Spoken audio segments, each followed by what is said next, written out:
My wife said, "You're my soulmate," but I found her talking about a future with him. I froze in the doorway, the phone pressed to my ear, my stomach dropping like I was falling into a dark abyss. Her voice, soft and familiar, came through the speaker, and I heard her laughter, so light, so unguarded, like everything was normal, like she was still the person I thought I knew. The person I had shared my life with for the last 7 years. "Yeah, we're gonna make it happen, I know it," she said, her words dripping with that same sweetness she had always used when she was excited about something. The kind of excitement she used to talk about when we were planning trips together or discussing our future. The kind of excitement that used to be ours. But now, it was directed at someone else. Someone I didn't know. It didn't take long for the pieces to fall into place as I listened to the rest of her conversation.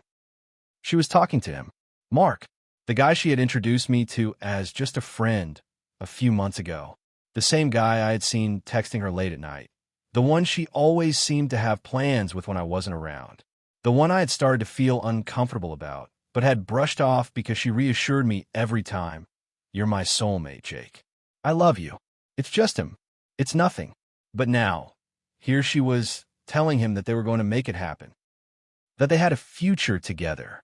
The words stung, each one a knife, twisting deeper into my gut.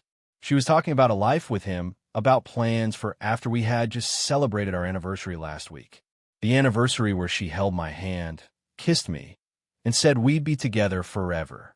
I tried to control my breathing, my heart hammering in my chest, but it felt like I couldn't breathe, like the air was thick and suffocating as I listened to her words come through the phone.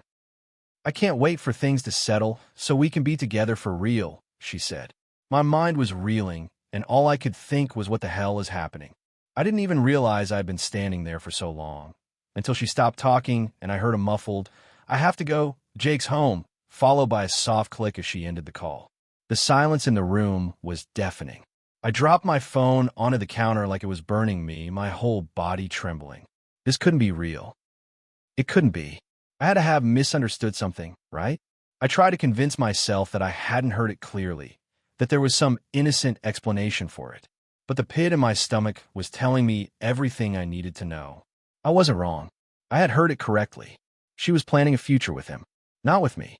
I could hear her footsteps coming down the hallway, and I braced myself. I didn't know what I was going to say, but I couldn't just stand there pretending everything was fine. The shock and disbelief were still clouding my thoughts, but anger, real anger, was starting to build. She rounded the corner and saw me standing there, my hands still shaking. For a moment, she just stared at me, her face going pale. "Jake!" Her voice faltered, like she wasn't sure what to expect. I swallowed hard, forcing myself to speak, even though every word felt like it was being ripped out of me.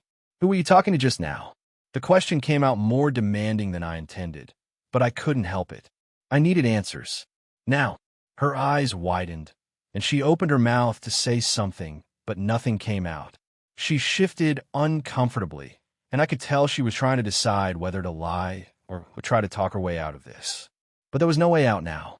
I was just talking to Mark," she said finally, her voice defensive.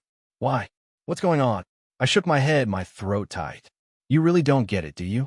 I just heard you talking about making plans for a future with him. About being together when things settle down. That's what you said, Rachel. So, I'm asking again, what the hell is going on?" Her face went ashen. She didn't even try to deny it. Instead, she seemed to shrink under my gaze, like she knew she'd been caught. But then, she started to speak, her voice cracking as she tried to explain. "Jake, it's not what you think. Please, just let me explain." I felt the anger bubbling up again, but this time it was mixed with something else, something even darker, something that made my stomach churn. "Explain? You're planning a future with another guy, and you're asking me to understand? Explain what exactly, Rachel? How long has this been going on? How long have you been lying to me?" Her eyes filled with tears, and she wiped her face with the back of her hand. "I didn't mean for this to happen. It just happened. I didn't want to hurt you. I swear." I took a step back, running a hand through my hair in frustration. "You didn't want to hurt me? Really? Because it sure looks like you've already made your choice. You're with him now. You're not with me anymore, Rachel. I'm not the one you're building a future with. She stepped forward, reaching out for me, but I couldn't let her touch me. Not now. Not after everything. Jake, please, she pleaded, her voice shaking. I never meant for it to go this far, but I've been feeling this way for a while, and I don't know how to fix it. I still care about you, but I've been trying to make sense of everything. I don't know what to do. I couldn't believe what I was hearing. The woman I had married, the woman who had said I was her soulmate, was standing in front of me, telling me she didn't know what to do while she was planning a future with someone else. It was like I was trapped in some twisted nightmare I couldn't escape. You don't know what to do, I repeated, my voice rising with the frustration that had been building inside me. You're telling me you don't know what to do? You've been talking about your future with him for months, Rachel. You've been lying to me for months, and now you're asking for my forgiveness? You don't get to do that. Her face crumbled, and she sank down onto the couch, covering her face with her hands. I never wanted to hurt you. I never meant for any of this to happen. I love you. I do. But I think I've fallen for him. The words hit me like a punch to the stomach. I couldn't breathe. I couldn't think. I wanted to scream at her to make her understand what she was doing to me. But the truth was, she already knew. She had already chosen him. I wasn't her soulmate anymore. I wasn't the one she was building a future with. I'm done, I said, my voice hoarse. I can't do this anymore, Rachel. I'm not going to be someone's second choice. I turned to leave, not looking back as I grabbed my jacket and headed for the door. The weight of it all was suffocating, and I couldn't stand to be in the same room as her anymore. As I stepped outside into the cold night air, I tried to steady my breathing, but it didn't help. My whole body was shaking. The woman I loved was already gone, and I didn't know how to fix it. I didn't know if I even could. But one thing was certain. Everything I thought I knew about our life together, about our future, had just shattered. And I had no idea where to go from here. Part 2. I didn't know where I was going as I walked out of the apartment. My mind was a blur, spinning in 1,000 directions, none of them making any sense. I just needed to get away from her, away from the pain, away from everything I thought I knew. The city was still alive around me, the sounds of late-night traffic and people chatting as they passed, but I couldn't hear any of it. It was like I was moving through a fog. I ended up at a small park not far from our building. It was a quiet spot, usually empty late at night. The cold air cut through my jacket, but I didn't care. I sat down on a bench, my head in my hands, trying to breathe through the tightness in my chest. I didn't know how long I sat there, just staring at the empty path in front of me, but it felt like hours. The silence in my mind was louder than any words Rachel could have said. She doesn't love me anymore. The thought came unbidden, but it was true. She had already chosen him. And even if she hadn't said it explicitly, every text, every moment I'd caught her lying to me, had led me to the same conclusion.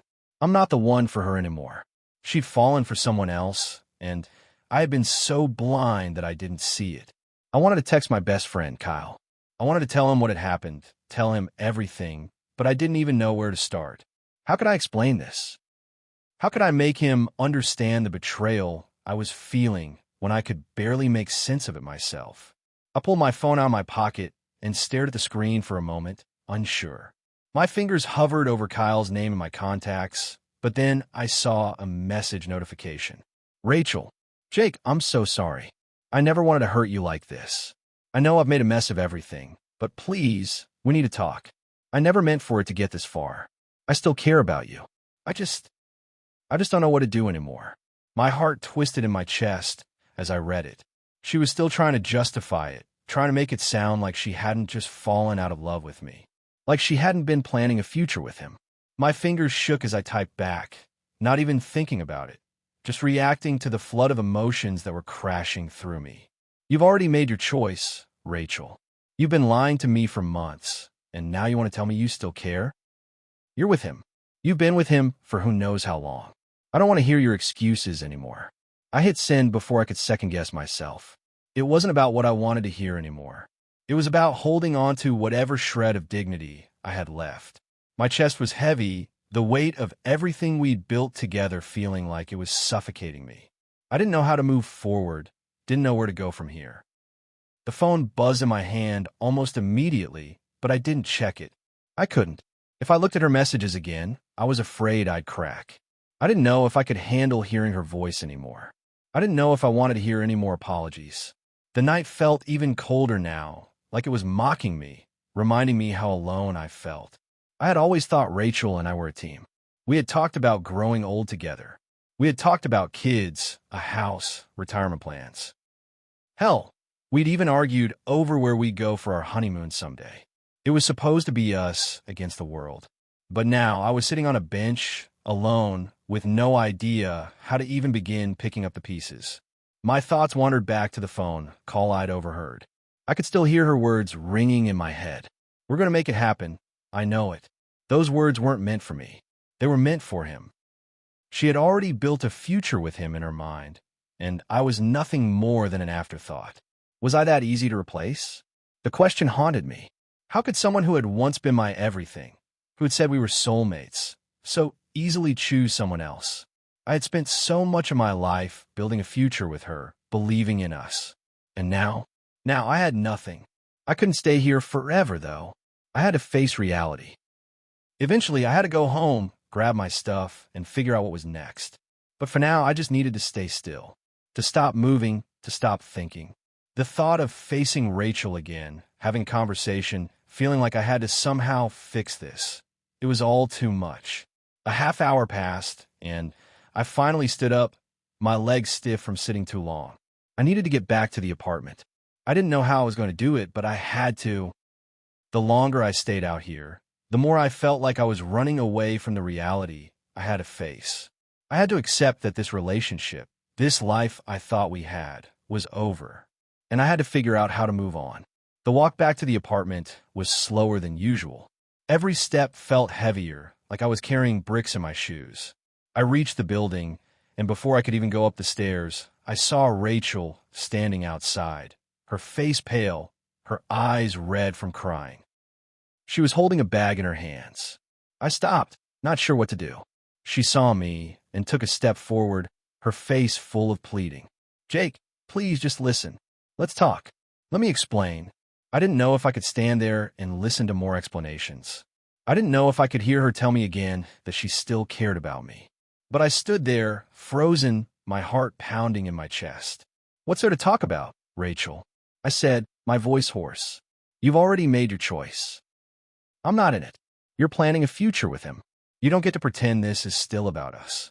Her face crumpled, and she stepped back, clutching the bag tighter.